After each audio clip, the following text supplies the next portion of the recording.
যে একবার এই পিঠা খাইছে সেই বুঝতে পারে যে এই পিঠার স্বাদ কতটা। আসসালামু আলাইকুম, কেমন আছেন সবাই? আজকে আমাদের এলাকার ভাষায় মানে আমাদের দেশের ভাষায় এটাকে বলে কলা পিঠা।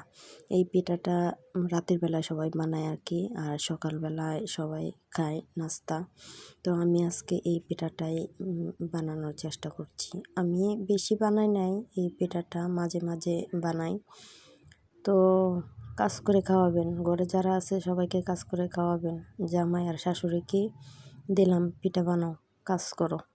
তো ওরা এই দিক দিয়ে পিঠা বানাচ্ছে, আর আমি হচ্ছে চুলায় একটা পাতিলে, বড় একটা পাতিলে বসাই দিলাম গরম পানি। আর এই ফুটন্ত গরম পানিতে আস্তে আস্তে এই পিঠাগুলো দিতে হয়, একবার দিলে আবার জট লেগে যায়, তাই আস্তে আস্তে দিতে হয়।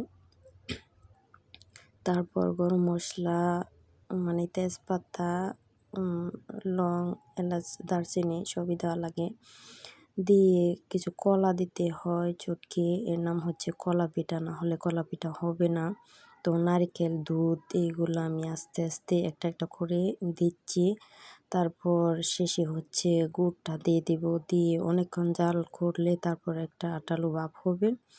হলে তারপর এটা আমি নামিয়ে রেখে দেব, আর সকালবেলা সবার জন্য পরিবেশন করব। এই হচ্ছে আমার কলা পিঠা, কেমন হয়েছে জানাবেন।